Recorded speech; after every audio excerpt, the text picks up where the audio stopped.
morning. I am going to start by pausing for a commercial interruption. The American Chesterton Society is going to have a pilgrimage to Rome in March. It was originally scheduled for November, but it's been pushed to March, and I'm leading it. And we are selling raffle tickets. So you have the opportunity to get a trip for two. For one ticket can get you 2 trips. It's worth $7,000. If you win, it's a $100 chance, and I'm selling those raffle tickets. The drawing is going to be on Monday, so just good chances to win. We're going to broadcast it on a live web thing on something like that. Buttons and stuff. All right, so that's the commercial. But if you're interested in this Rome pilgrimage, you can certainly come on the pilgrimage. We'd love for you to do that. But if you want the trip for a mere C note, come buy a raffle ticket. All right, our first speaker this morning. I will. This will sound like hyperbole, but it's not. There are. I've had the great privilege of traveling around the country and the work I do and meeting some wonderful people. And I have met some very impressive and very admirable people. But one of the men who impresses me the most and who I admire the most is our next speaker, who happens to be our first speaker this morning. Christopher Check is the complete man. He is a former Marine captain. He is a father of 4 wonderful boys that are just turning into wonderful men. He has been the executive vice president of a very interesting organization, the Rockford Institute, that publishes a very interesting magazine, Chronicles. But he has just taken a new position with a very interesting organization that publishes a very interesting magazine, and that is Catholic Answers. It publishes, it used to be This Rock, but it has a new title now, Catholic Answers Magazine or something like that. And great apologetic tool. So he is in the process of moving from northern Illinois to San Diego. So, you know what they say, heaven for the climate, but hell for the company. If you enjoy his talk this morning, I would encourage you to get the extended version of it, a 3 CD set on Lepanto. And if you don't enjoy the talk, well, then we've got stuff at our table that you want to come by. So please give a very warm welcome to Christopher Check.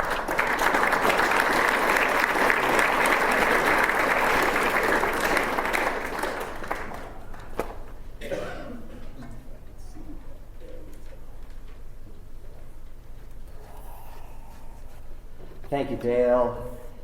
Thank you, Lou, for having me up here. I lectured at a number of the national conferences, never been to a regional meeting, and I'm really thrilled to be here. My first time in Rochester. It's a beautiful city, and I'm just honored to be invited and to spend time in the company of good people.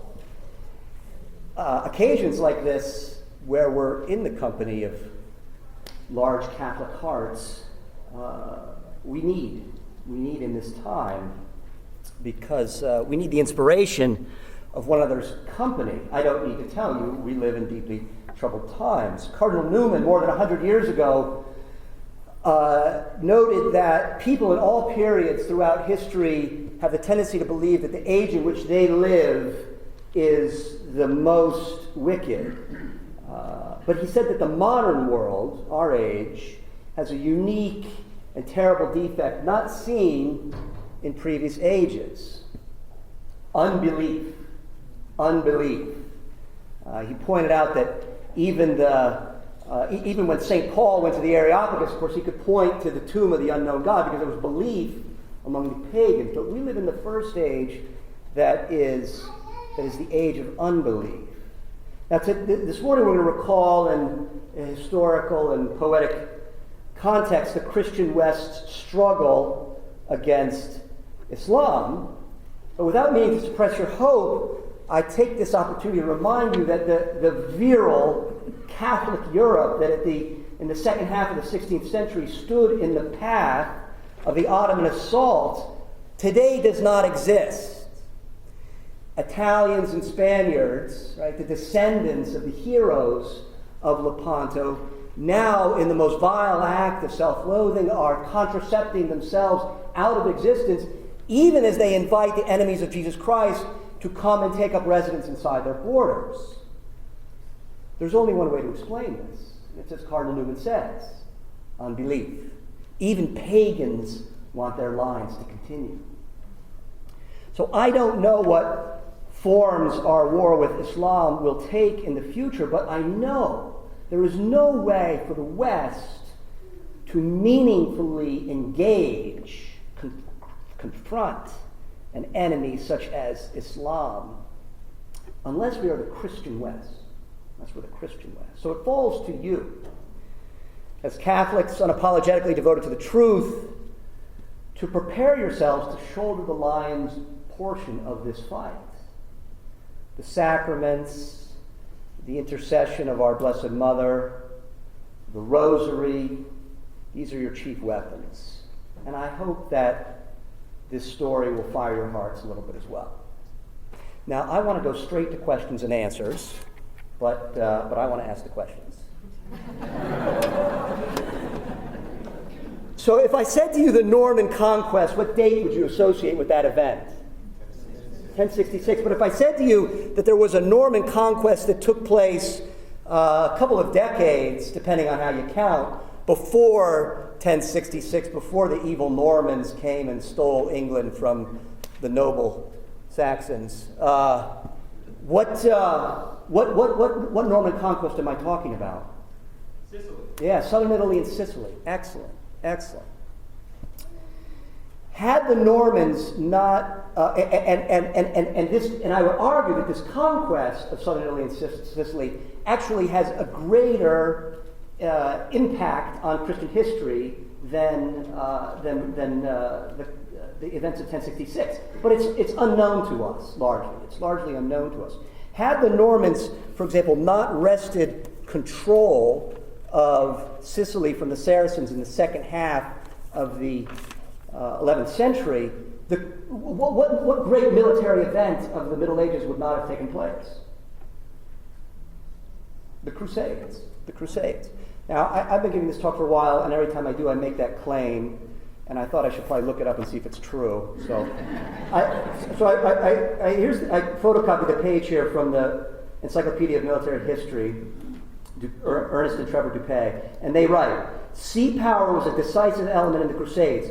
Thus, during the Crusades, the maritime states of Italy and Sicily were able to make healthy profits by ferrying Crusader armies to the Holy Land and then by providing them with logistical support. Had the Muslims not been driven from the Mediterranean during the 11th century, even a partial Christian success would have been impossible. Would have been impossible. Okay, next question. 1492. What event do we associate with that? Columbus sailed the ocean blue. Right. Okay. But what other dates do we associate with 1492? Well,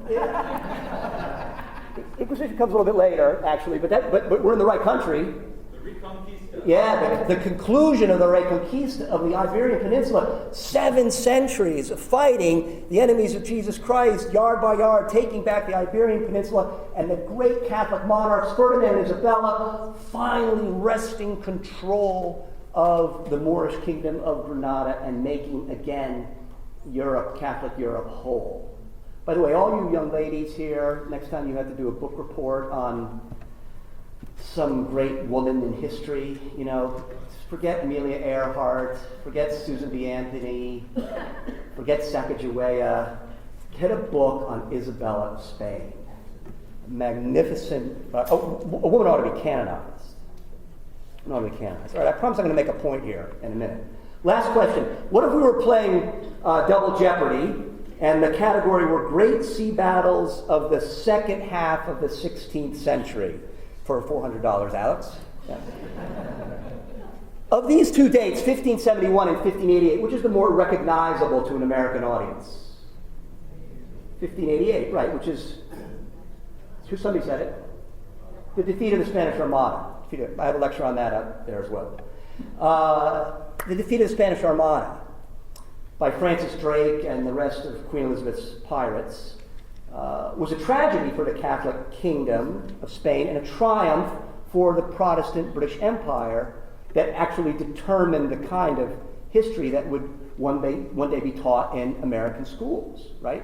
Protestant British history. But this is why in America, I don't mean to alarm you, America is not a Catholic country insofar as it's even a Christian country, which is something we debate. But insofar as we learn history, we learn, in the main, British Protestant history. So we don't learn Catholic or Mediterranean history. But I would argue this morning that the Battle of Lepanto, 1571, which we're going to talk about today, is a more critical sea battle in history than the Armada. So here we are, we're stuck with British Protestant history, and we're Catholics. What do we do? Well, fortunately, there's a tonic for this problem, and it's called the liturgical calendar. So if we want to come to better know and better love our Catholic history, we need only consult the liturgical calendar. October 7th, which we're going to talk about today, the Feast of Our Lady of the Rosary, celebrates the victory at Lepanto, but there are other events on the liturgical calendar that celebrate military victories. May 24th, anybody know what that one is? It's not on the universal calendar. It's celebrated by Salesians, I know, and some other orders.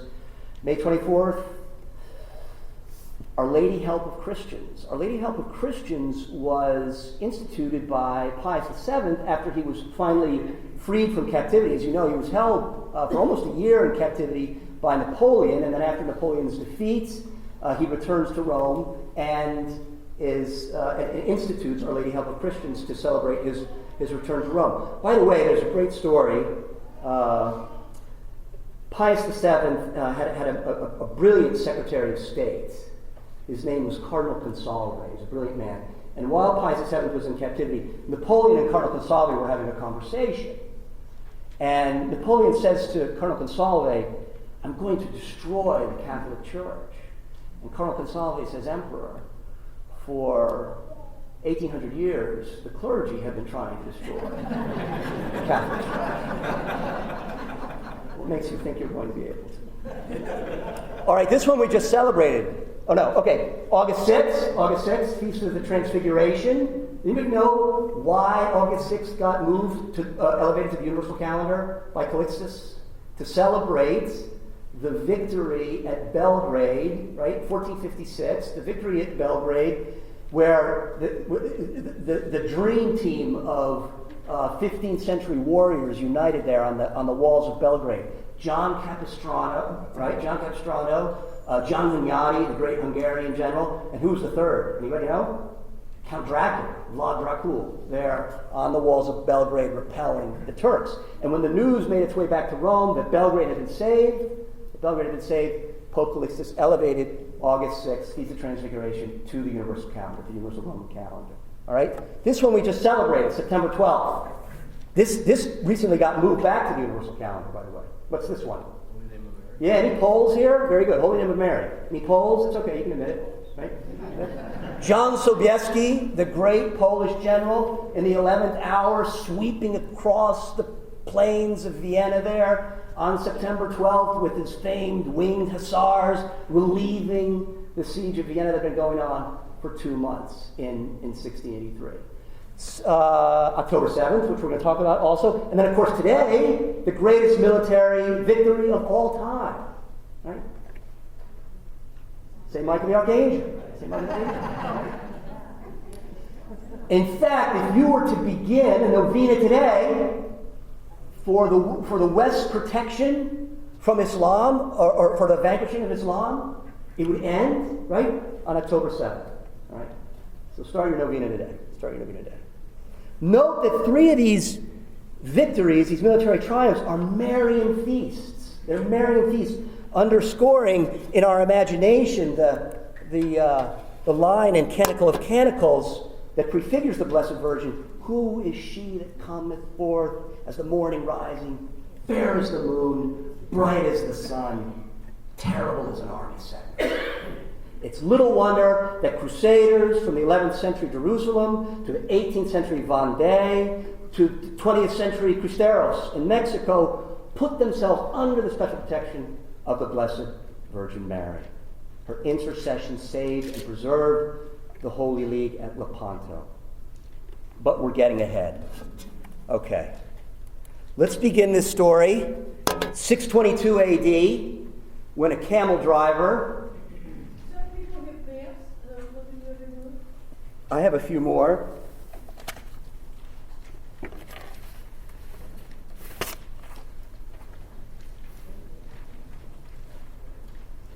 This doesn't count against my time.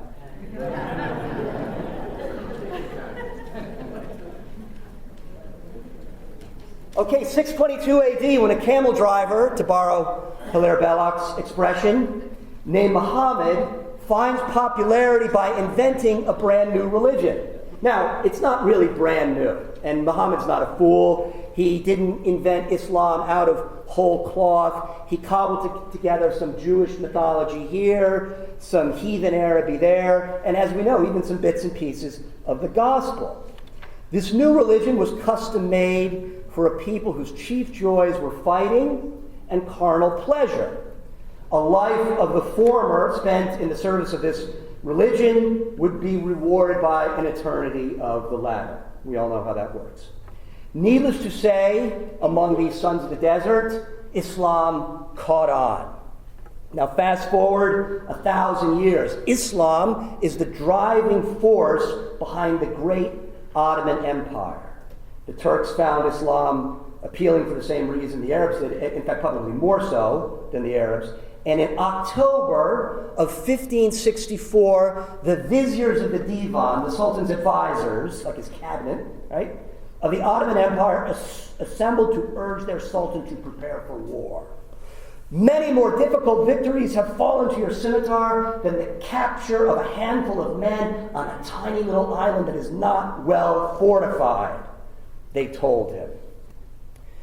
Though flattery, their words were no less true. During his 5-decade reign, Suleiman the Magnificent had grown the Ottoman Empire to its glory, encompassing the Caucasus, the Balkans, Anatolia, the Middle East, North Africa. He conquered Aden, Algiers, Baghdad, Belgrade, Budapest, Rhodes, and Temesvar.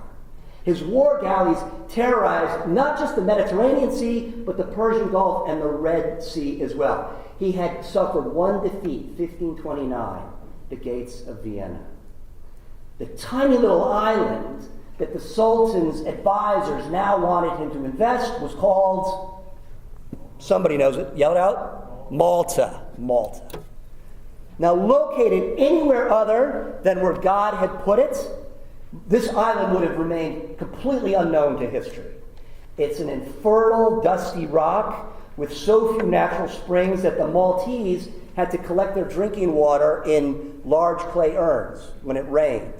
The island could sustain only the smallest population, but in the 16th century Mediterranean world, Malta guarded the sea passage from the Islamic East to the Christian West.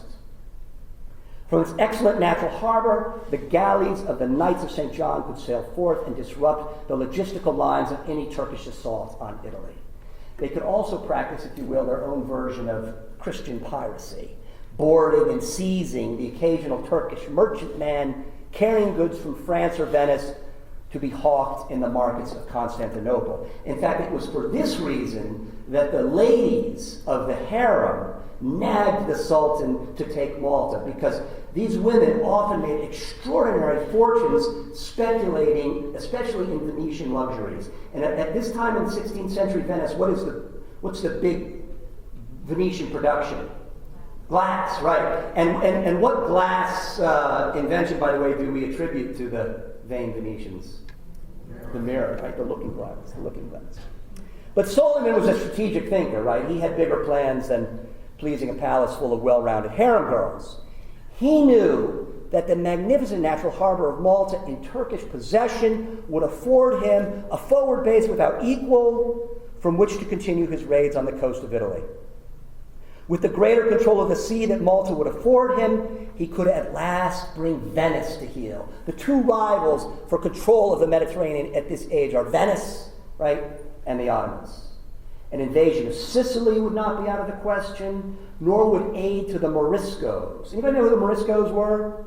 They were Moorish converts in Spain who really did not convert when they were given the opportunity by Ferdinand and Isabella. And now, by the second half of the 16th century, they are about to go into full-scale rebellion against Philip II, King of Spain.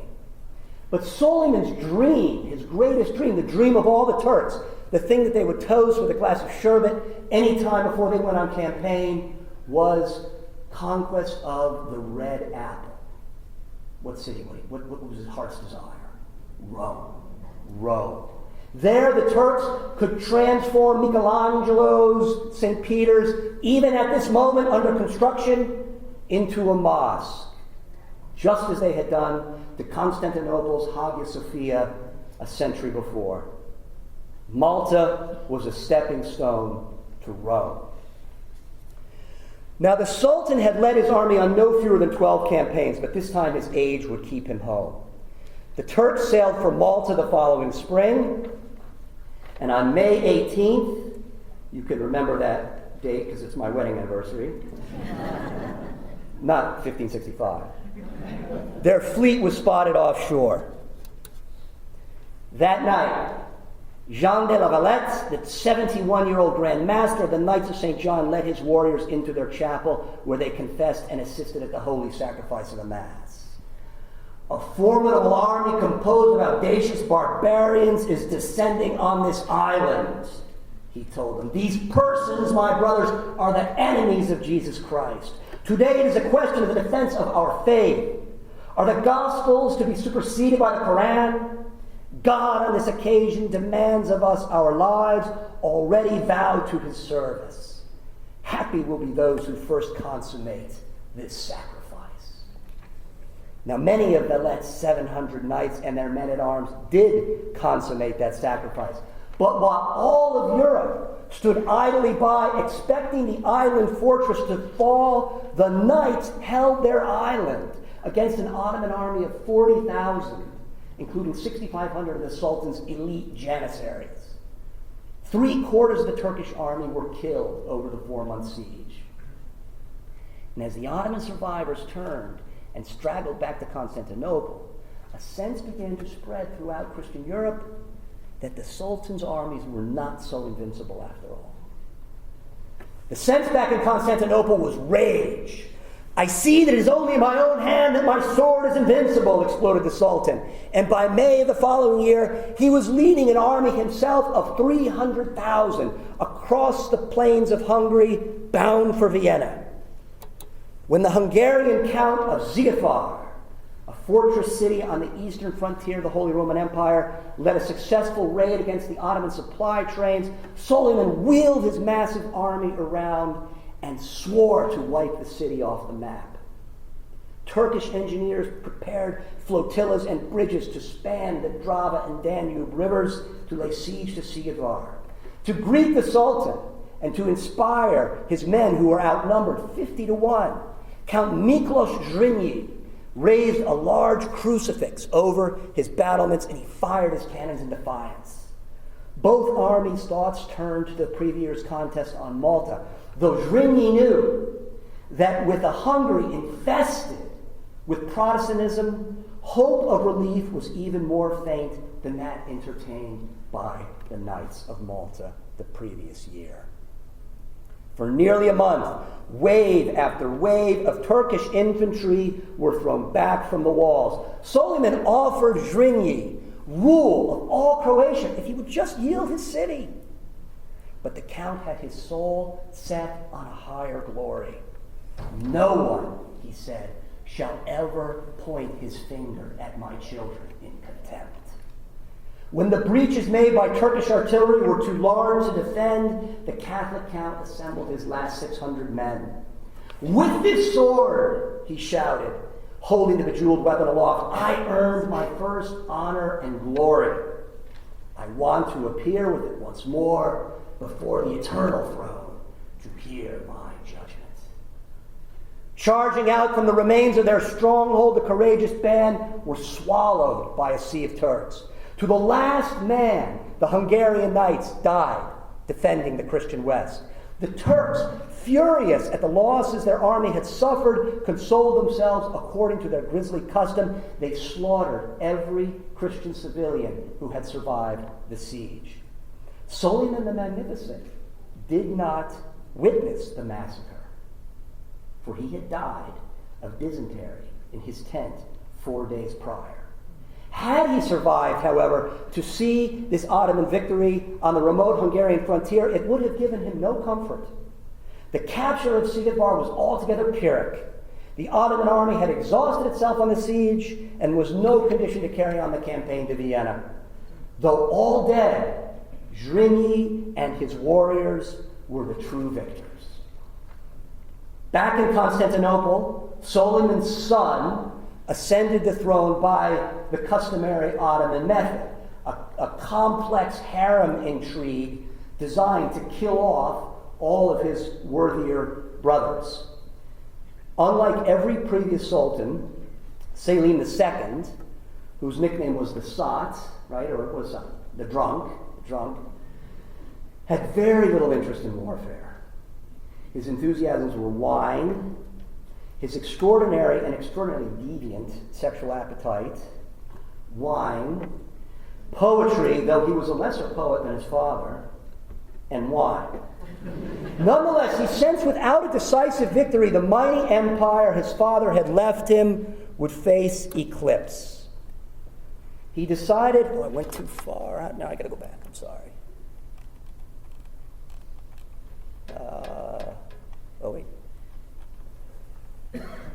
Technology. This is what Dale was talking about earlier.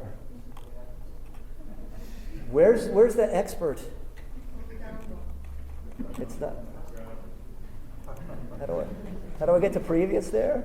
Here. Hang on a second.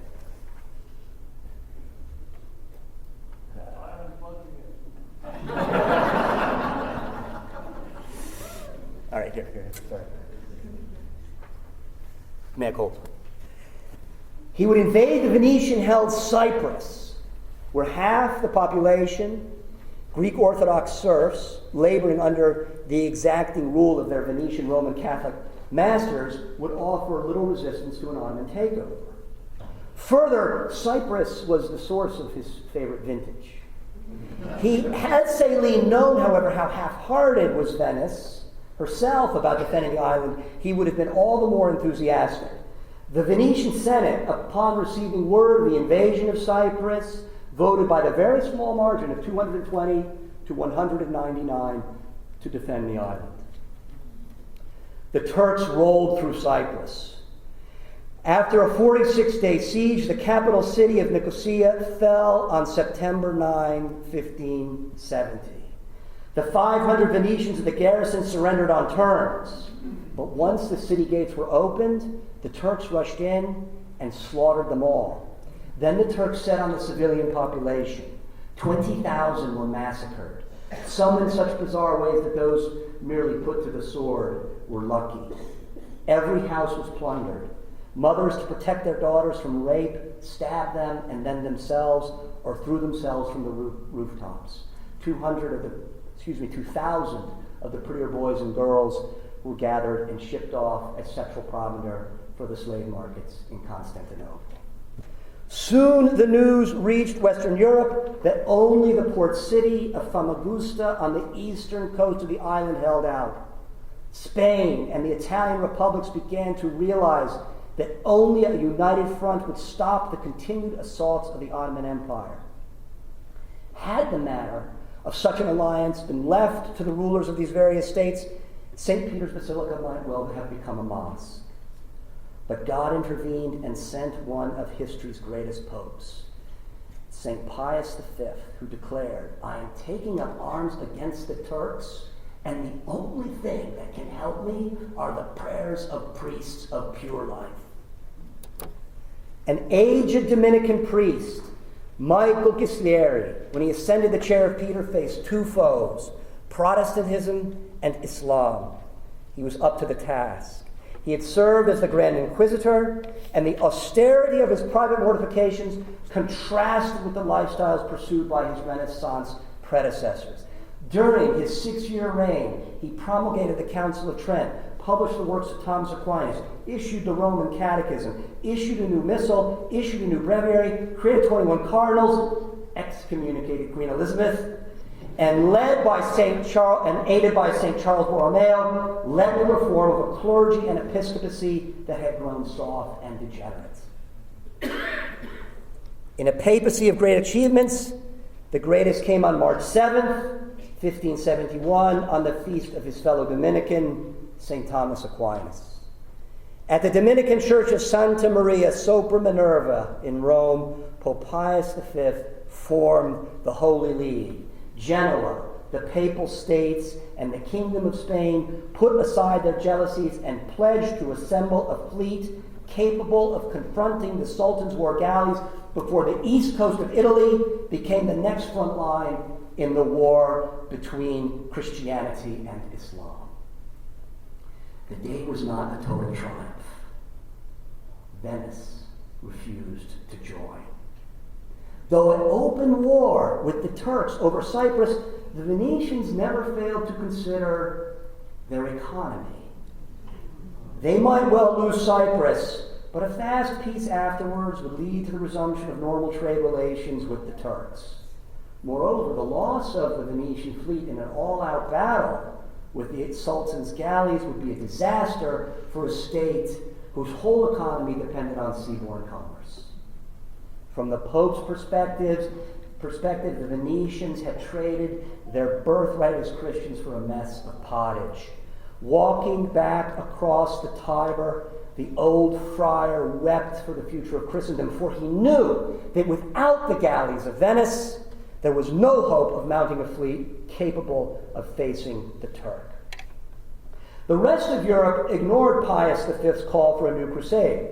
The bastard Queen of England, Elizabeth I, in open rebellion against Rome, was much too busy confiscating Holy Mother Church's monasteries to enrich her cronies and putting to sword and stake English defenders of the Holy Mass to be of any help.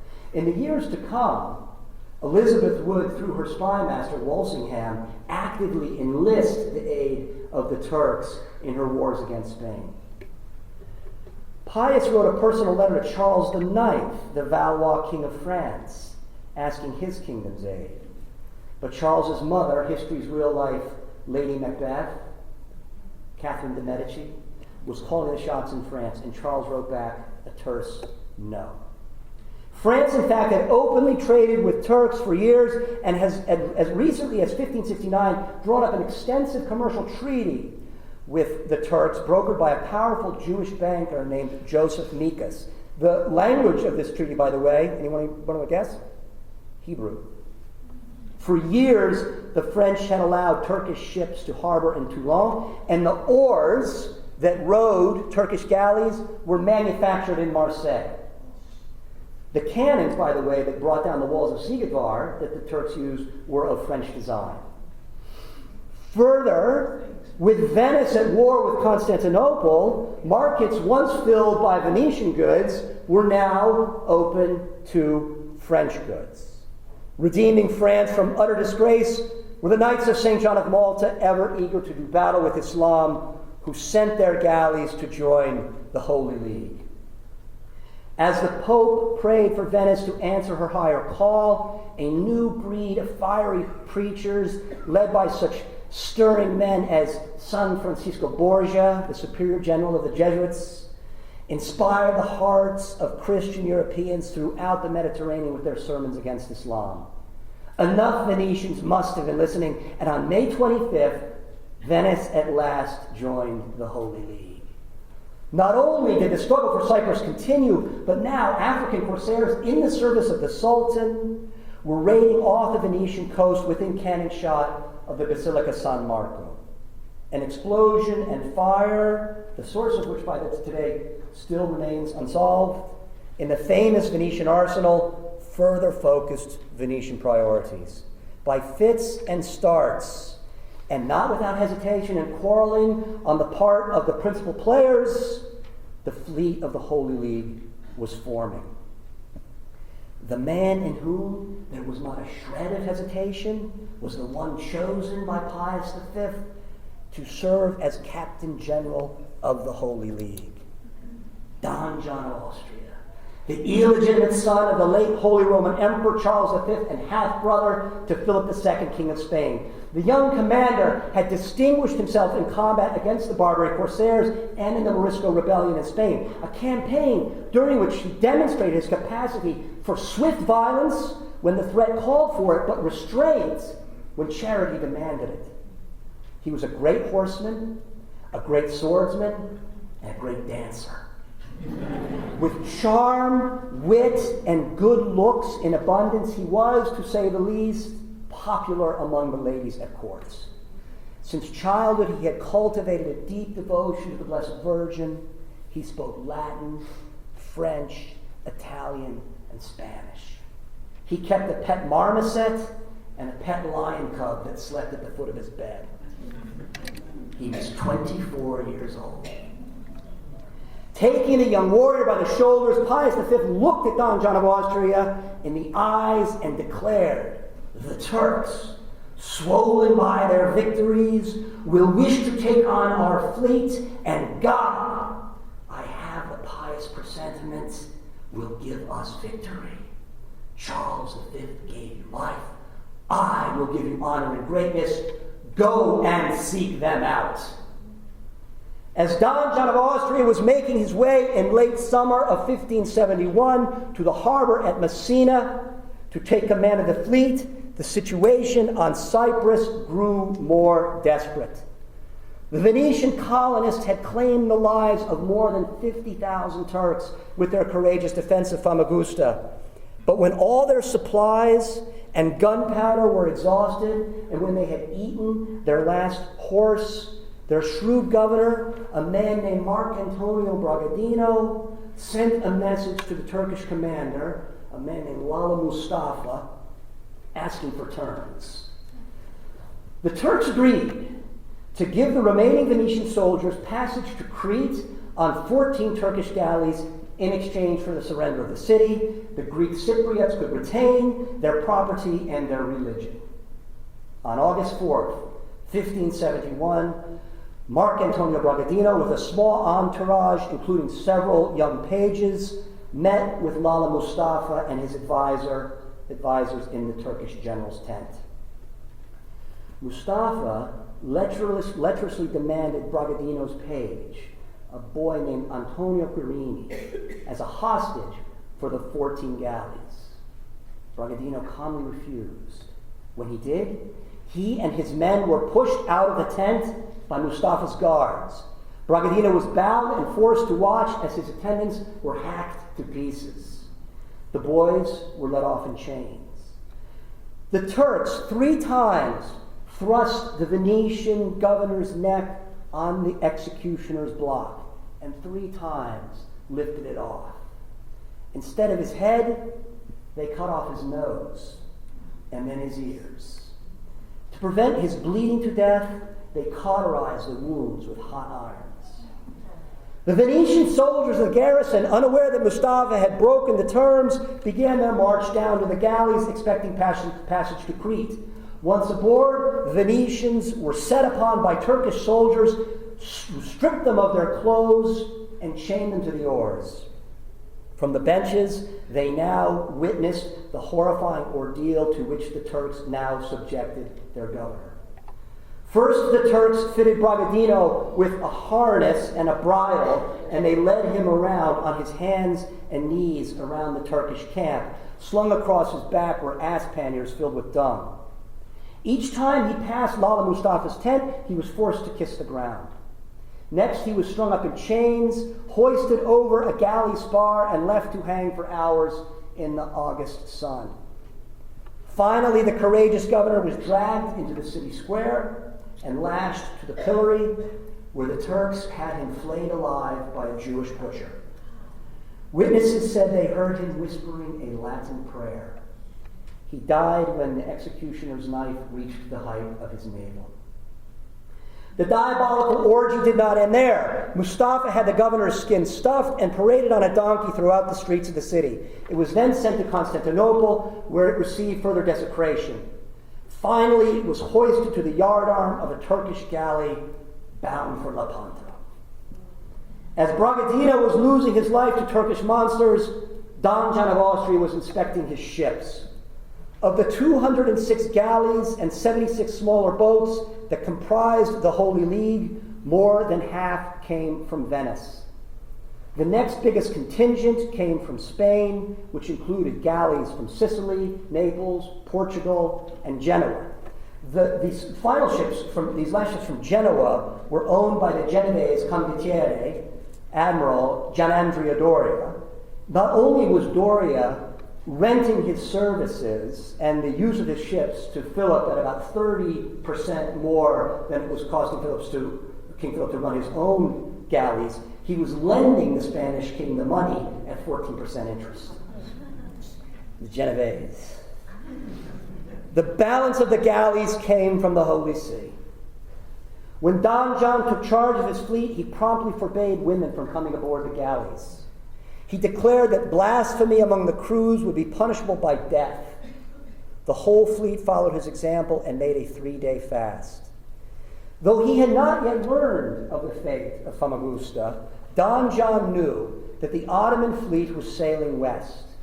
He could only guess, and he would have been right, that the young Ottoman admiral Muzanzade Ali Pasha had explicit orders from Selim II to engage the Christians in a pitched battle.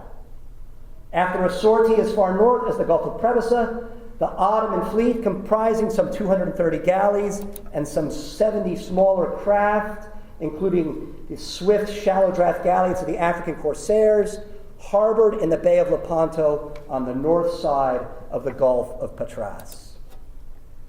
By September 8th, the Holy League had made its way across the Adriatic Sea and was anchored between the west coast of Greece and the island of Corfu. By this time, news of the death of Marcantonio Bragadino had reached the Holy League, and now the Venetians especially were ready to settle the score. Don John reminded all of his fleet that the battle they would soon face was as much spiritual as it was physical. Pius V had granted a plenary indulgence to the soldiers and crews of the Holy League. Priests of the great orders, Franciscans, Capuchins, Dominicans, Theatines, and Jesuits, were stationed on the decks of the Holy League's galleys, offering Mass, hearing confessions. Many of the men who rowed the Christian galleys were criminals, thieves, debtors, maybe a man who had killed his wife's lover, something like that. Don John ordered them all unchained, and he issued them each a weapon, promising them their freedom if they fought bravely. He then issued to every man in his fleet a weapon more powerful than anything the Turks could muster: a rosary. On the eve of the battle, the men of the Holy League prepared their souls by falling to their knees on the decks of their galleys and praying the rosary. Back in Rome and up and down the Italian peninsula, at the behest of Pius V, the churches were filled with the faithful telling their beads. In heaven, the Blessed Mother, her immaculate heart aflame, was listening. In the quiet of the night, Don John met with his admirals on the deck of his flagship Real to review once more the order of battle. He had divided his fleet into 4 squadrons of some 50 to 60 ships each. Commanding the squadron on his left flank was a Venetian warrior named Agustin Barbarigo. The center squadron was commanded by Don John, assisted on either side by his vice admirals, the Roman Marcantonio Colonna and the Venetian Sebastian Veniero. Directly behind the center squadron, Don John stationed the reserve squadron, commanded by the Spaniard, Don Alvaro de Bazan, the Marquis of Santa Cruz, Spain's greatest naval commander. Arrayed for battle, the right squadron was under the command of the Genovese Gianandrea Doria. Arrayed for battle, the mighty armada of the Holy League looked like nothing if not a Latin cross. Doria, whatever we might suspect about his mercenary motives, was the sound of some sound tactical counsel. Cut off the spars in the prows of the fleet's galleys, he told Don John. This will permit the center line bow cannons to depress further and fire their rounds at the waterline of the enemy hulls. Galleys had been equipped with bow spars going all the way back to the Battle of Salamis, right? Don John's famous order to remove these spars was a signal moment in naval history, heralding the age of gunpowder. Doria also advised taking the league's 6 galleasses and stationing them in the van, 2 before each of the 3 forward squadrons. A galleass was a large Venetian multi-deck merchant galley that had been outfitted with cannons, not only at the bow and at the stern like an ordinary galley, but also on the port and starboard side as well. So where an ordinary galley was vulnerable on its sides, a galleass packed a very heavy firepower. Don John increased the lethality of his galleasses by packing the decks with Spanish arquebusiers. An arquebus is about the earliest handheld gun, even earlier than like a blunderbuss. Though slow-moving, these 6 galleasses would provide a powerful shock at the start of the battle. Now, Gianandrea was an admiral, but he was also a ship owner. He looked at Don John, raised his eyebrows, and opened his palm and offered, "There is still time, Your Grace, to avoid a pitched battle." The young Captain General stood surrounded by men older and with vastly greater seafaring experience and military experience than he. Indeed, Sebastian Viniero was 76 years old. Silence filled the small stateroom as these men waited to hear Don John's response. He caught their eyes, each one of them, as he looked around the room. "Gentlemen," he said, "the time for counsel has passed. Now's the time for war." It was. In the dawn's mist of October 7, 1571, the Holy League rode down the west coast of Greece and turned east into the Gulf of Patras. When the morning mist cleared, the Christians, rowing directly against the wind, saw the squadrons of the larger Ottoman fleet arrayed like a crescent and stretched from shore to shore, bearing down on them under full sail. As the fleets grew closer, the Christians could hear the gongs and the cymbals and the drums and the cries of the Turks. The men of the Holy League silently pulled at their oars. The soldiers stood on the decks in silent prayer.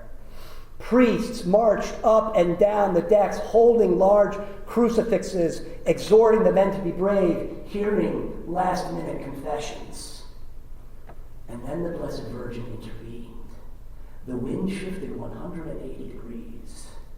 The Ottomans struck their sails, and the tens of thousands of Christian galley slaves who rowed the Turkish boats felt the sting of the lash driving them to pull at their oars. The sails of the Holy League were filled with the divine breath, driving them into battle. Don John knelt for a final prayer on the prow of Real. He stood up and gave the order for the Holy League's battle standard, a gift from Pius V, to be unfurled. Christians up and down the battle line watched as the giant blue banner bearing an image of our Lord crucified strained in the wind. They let forth a cheer of confidence in their young commander and hope in their God. At midday, the fleets closed and engaged.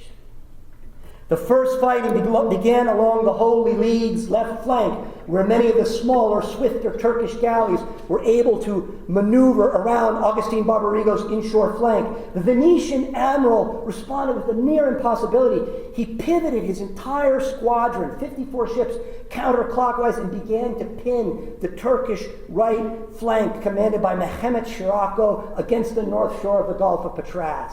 Gaps formed in Barbarigo's line, and Ottoman galleys broke into the intervals. As galley pulled up along galley, the slaughter brought on by cannon, musket ball, and arrow was horrific. But the Venetians in time prevailed. Barbarigo took an arrow to the eye, but before he died, he learned of the capture of Shirako and the crushing defeat of the Turkish right line. In the center of the battle, breaking the convention of naval warfare, the opposing flagships engaged. Don John's Real with Muzanzadi's Ali Pasha's Sultana. As the galleys were about to collide, Don John broke into a galliard on the prow of his vessel. A galliard was a very popular, almost sort of very romantic dance that was very popular at this time of year. The 24-year-old Captain General, consumed with anticipation of the impending clash, danced by the bow cannons. His manifest thrill fired the hearts of his soldiers, and they broke into cheering. Seconds later, Spanish infantry, the world's finest, boarded Sultana.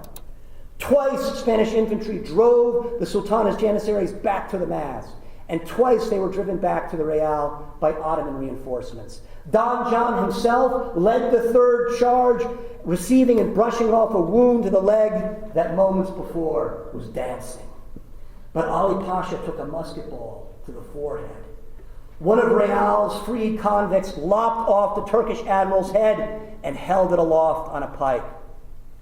The Muslim sacred banner with the name of Allah stitched in gold calligraphy 28,900 times, which Islamic tradition held was carried in battle by the Prophet himself, was captured by the Christians.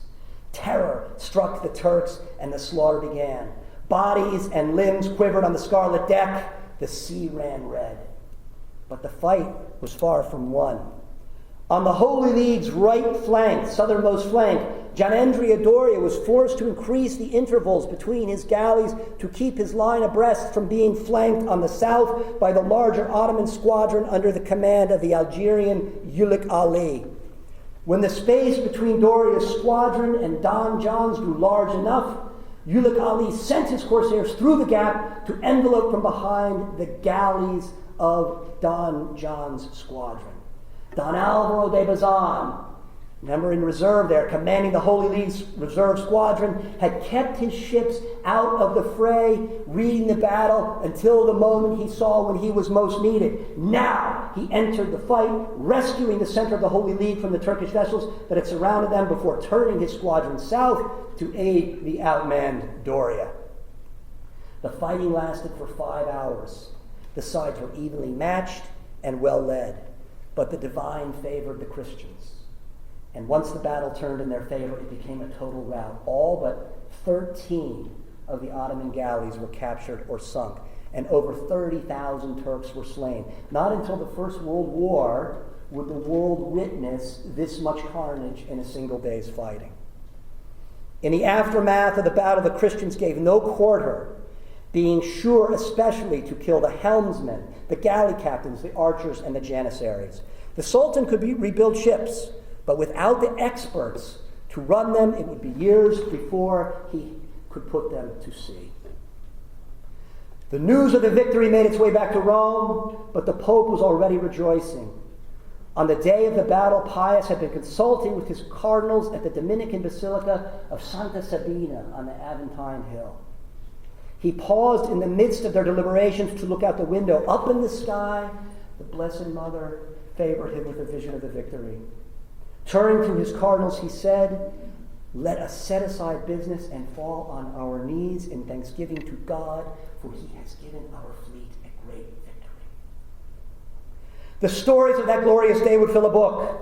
A young contemporary of Don John's, Miguel Cervantes, fought with abandon and lost part of his left hand to a Turkish blade.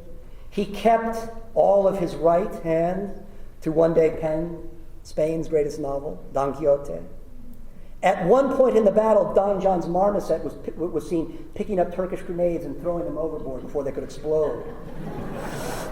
On another galley, a soldier of the Holy League, his soul torn with despair, took his sword to the ship's crucifix. The blade shattered instantly. Many years later, an attempt to reforge the sword was made, but the moment the new blade was drawn from the fire, it immediately fell to pieces. The crucifix on board Don John's ship, the Real, the corpus on the crucifix, twisted itself to dodge a Turkish cannonball. You can see it in a side chapel in the cathedral in Barcelona. Of interest to American Catholics is an image displayed in the Doria family church in the little town St. Stephen, north of Genoa. Gian Andrea Doria carried this gift from the King of Spain on his galley. Exactly 40 years before the Battle of Lepanto, the Blessed Virgin appeared to a peasant, leaving a miraculous image of herself on his smock. The bishop of the region immediately commissioned an artist to paint 5 copies of the image, and he touched each one to the original. Our Lady of Guadalupe was at Lepanto. Now, how about that for some American Catholic history? All right, now at the beginning of my remarks, I mentioned that the liturgical calendar was a good means for us to fall more deeply in love, to come to better know, and fall more deeply in love with our magnificent and sometimes tragic, sometimes glorious, often tragic story of our faith. In the case of the Battle of Lepanto, however, we have another means, a gift that's so sublime we should properly call it a grace.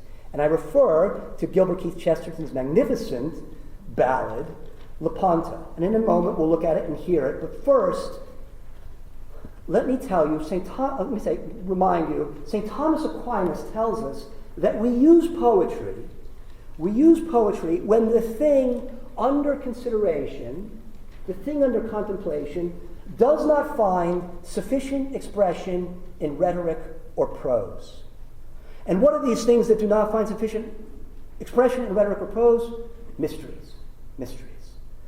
Lepanto, this is a real event in the political history of Europe, but it is, as Lou began by saying today, also an event in salvation history, which is the most important way to understand history. And as such, now it enters into the realm of mystery.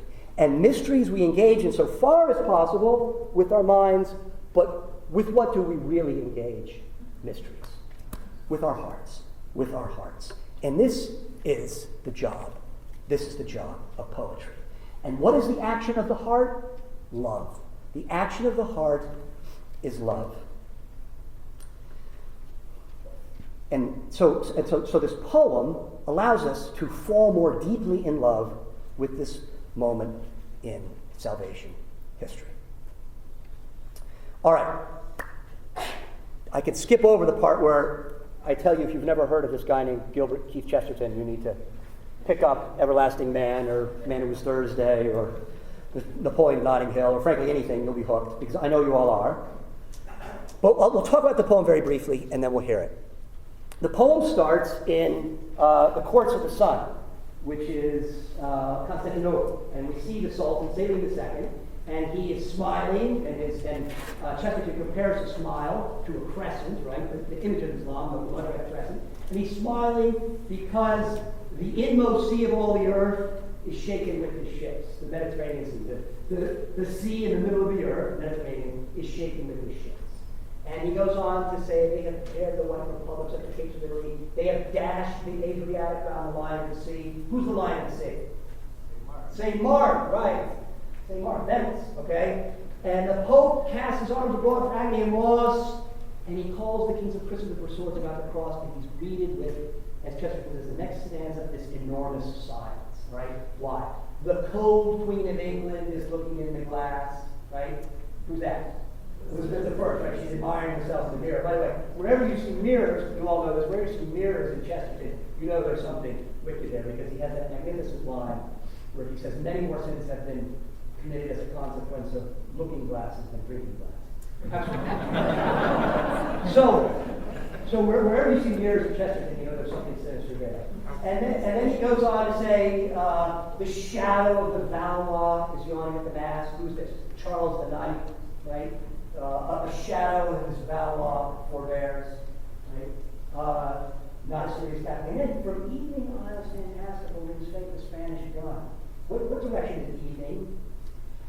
West. So what islands are we talking about where the Spanish gun is occupied? The West Indies, exactly. And the Lord upon the golden horn is laughing in the sun. So while all Europe is distracted, the Sultan is about to overrun Europe.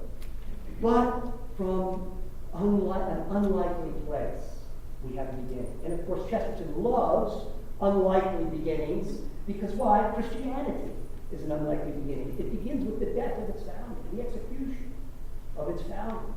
All right? So this illegitimate son of Charles V, Don John of Austria. Chesterton makes a good pun here. Half a tainted stall because he hasn't attained, the fullness of nobility. Owed to him by virtue of the fact that he's a natural child, right? The union of Charles V and Barbara Blomquist, who was a dancer and a singer, and so he hasn't, so he's taken. But it's this unlikely beginning, dim drums starting, barely heard, and slowly we hear the crusade winding down the road. And then anyone who's ever served the armed forces is going to be fired by these next lines because you have the kettle drums and the stiff flags straining and the trumpets blaring, and you can feel the poem positively marches at this point. This poem is, by the way, got more alliteration in it to send a fifth grade English teacher into ecstasy. So now the scene, now we have Don John who's answered the call, the last night of Europe. That's what he calls it. And then the scene switches to Muhammad, or Mahound, as Chesterton calls him. Mahound is in his paradise above the evening star. He's got his lap, he's got his head on the lap of one of these flirties, right, one of these love nymphs, okay? But he hears this crusade coming. And by the way, now throughout the poem, in the second line of every subsequent stanza, we're going to get a little update on Don John's progress, okay? So now he hears this crusade coming, and he's very angry. And there's a magnificent contrast here between Christian heaven, which is unity with God, unity with our Creator, perfect unity with the Creator, right? And the Islamic paradise, which is a world of perpetual pleasure. But is Muhammad happy? No. He's angry. He's angry, and so he gets up, as Dale says beautifully in his book, he kicks peacocks out of the way, and he summons up all of these demons. And here it's plain that this is a supernatural battle that's about to take place. Black Azrael and Ariel and Ammon on the wing, giants in the G, multiplex of wing and eye. What's that multiplex of wing and eye a reference to? The Revelation, right? Revelation. So this is a kind of an apocalyptic clash that's about to take place. And he summons them all up. Somebody really ought to do an illustrated Lepanto, because this is this great scene where you have Muhammad there, and he's summoning up all these demons, and the images are wonderful. They swell in sapphire smoke out of blue cracks in the ground, right? And the sea monsters, and all coming to take orders from him. And he says, break up the mountains with a perfect folk may hide, and sift the red and silver sands of bone of Saint Abide. What's the bone of the saint called? The Mahound understands the power of the relics that the Christians have forgotten. But he understands the supernatural power of the relics. Right? And by the way, this was standard practice for Muslims. When they would come and they would desecrate churches, do very foul things, and they would defecate in holy vessels and things like that, and they would scatter the relics to the winds. So he says, I recognize this voice. He says, I know who's coming. It is he that saith not Kismet, it is he that knows not fate. It is Richard, it is Rain, it is Godfrey at the gate. And who are Richard, Rain, and Godfrey? Right, the early Crusaders, right, who shook our palaces 400 years ago. These guys are back. I know them. I know who they are. And then the most beautiful line in English verse, on the Christian soldier, out of the mouth of the enemy. It is he whose loss is laughter. when he counts the wage of war, right? Battle joy. The joy that Don John exhibits on the prow of Real, breaking into a dance, right? Battle joy, because he knows that his life is nothing in light of the cause for which he's prepared to die. He who's lost his laughter when he counts the wage. Put down your feet upon without creeping on you. And then the scene switches to, we might say, Muhammad's counterpart, whose feast it is today, St. Michael's on his mountain in the sea roads of the north. And where is St. Michael's mountain? Mont Saint-Michel, right. And by the way, if you've ever been there, you know that Chesterton's subsequent description where the sharp tides shift, right? Because it's one of the fastest places in the world for tides to come in. And then that fortress that the Normans built, they should have stayed with France and kept building them. But that fortress of Normans is completely surrounded by water, right? St. Michael sends out this clarion call, and he's greeted by silence. Why? The north is full of tangled things and texts and ancient eyes, right?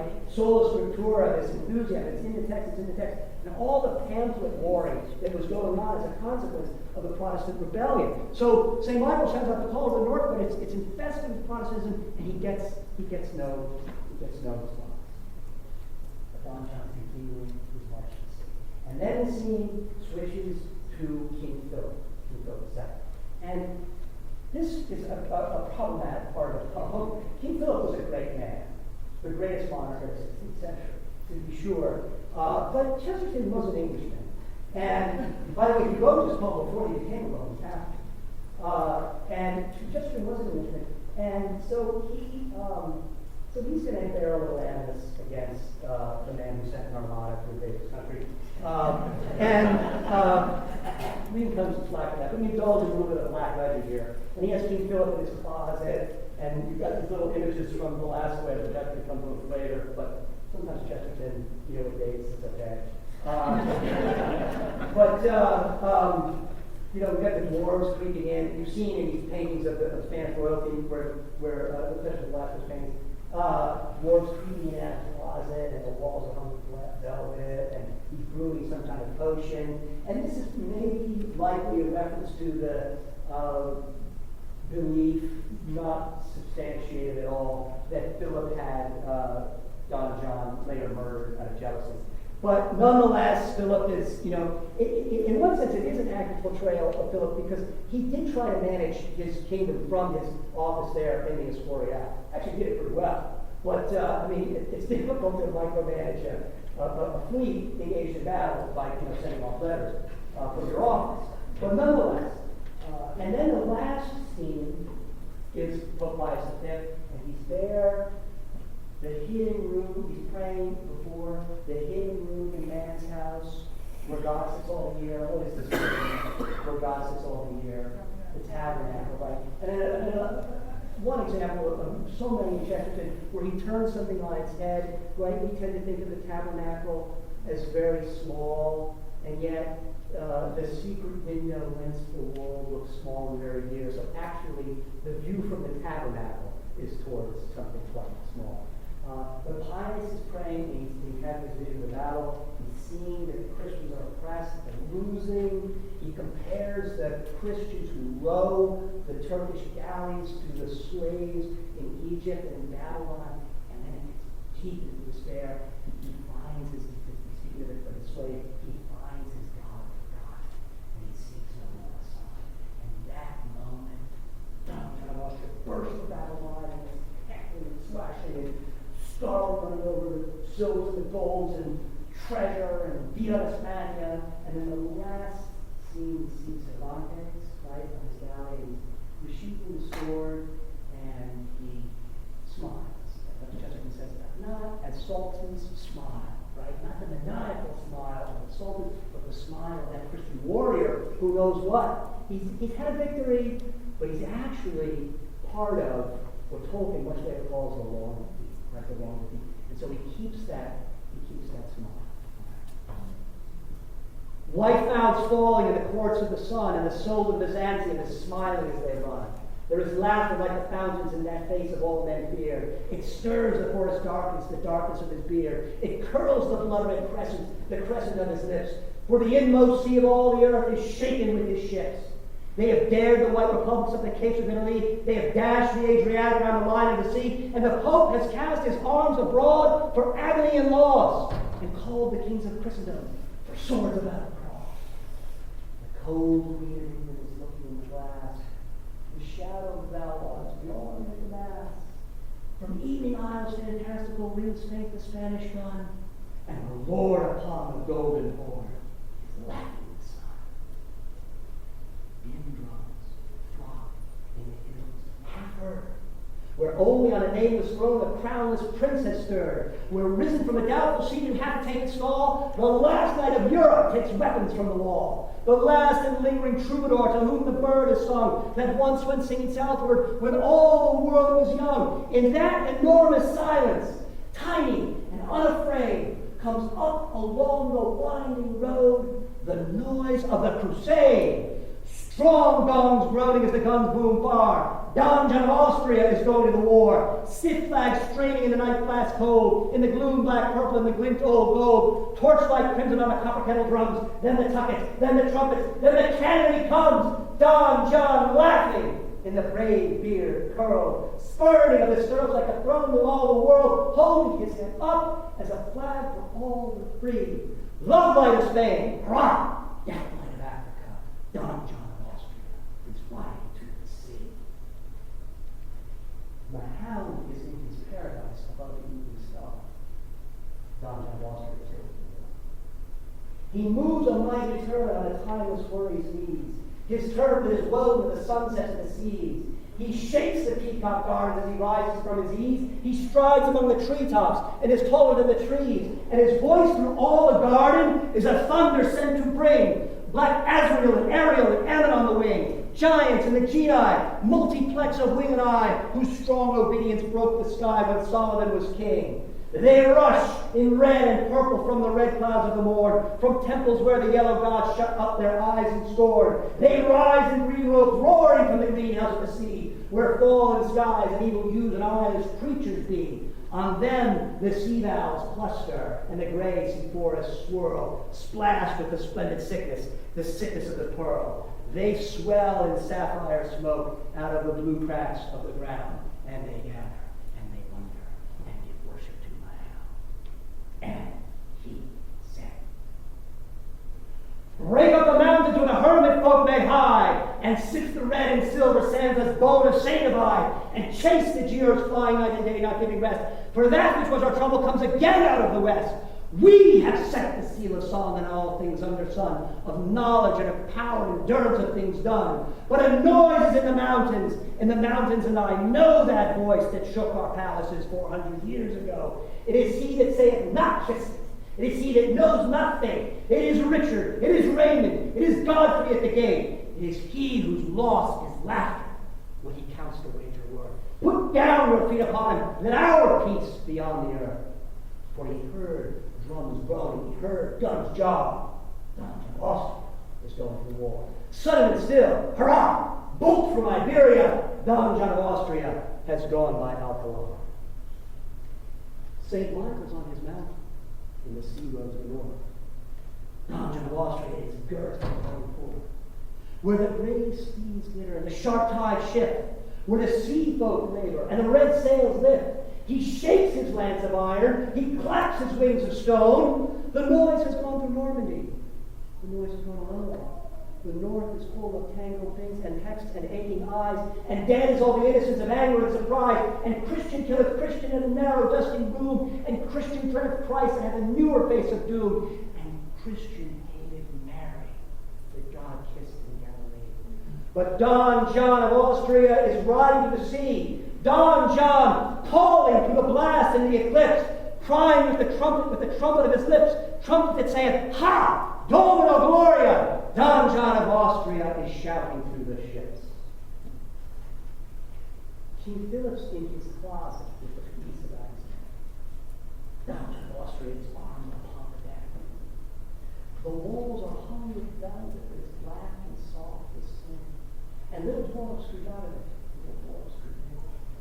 He holds a crystal phial that has colors like the moon. He touches and it tingles and it trembles very soon. And his face is as a fungus of a leprous white and gray, like plants in the high houses that are shut for the day. And death is in the phial, and the end of noble work. But Don John of Austria has fired upon the turf. Don John's hunting, and his hounds have bayed. Booms away past Italy the rumor of his raid. Gun upon gun, hurrah! Gun upon gun, ha-ha! Don John of Austria has loosed the cannonade. The Pope was in his chapel before Dale Ahlquist. Don John of Austria is hidden in the smoke. The hidden room in man's house, where God sits all the year, the secret window whence the world looks small and very near. He sees as in a mirror on the monstrous twilight sea, the crescent of his cruel ships, whose name is mystery. They fling great shadows forwards, making cross and castle dark. They veil the plumed lions on the galleys of St. Mark, and above the ships are palaces of brown black-bearded chiefs, and below the ships are prisons, where with multitudinous griefs Christian captives, sick and sunless, all the laboring race reclines, like a race in sunken cities, like a nation in the mines. They are lost like slaves that swatted in the skies of mourning hung, the stairways of the tallest gods when tyranny was young. They are countless, voiceless, hopeless, like those fallen or fleeing on before the high king's horses in the ground of Babylon. And many a one was witness in his quiet room in hell, where a yellow face looks homeward through the lattice of his cell. And he finds his God forgotten, and he sees no more sign. But Don John of Austria has burst the battle line. Don John pounding from the slaughter-painted poop, purpling all the ocean like a bloody pirate sloop, scarlet running over all the silvers and the golds, breaking of the hatches up and bursting of the holds, thronging of the thousands up who labor under sea, white for bliss and blind for sun and stunned for liberty. Viva España! Domino Gloria! Don John of Austria has set his people free. Cervantes on his galley sets the sword back in the sheath. Don John of Austria rides homeward with a leaf, and he sees across a glittering land a straggling road in Spain, of which in lean and foolish night forever rides in May. And he smiles, but not as Sultan smile on Sarah's rapid lake. Don John of Austria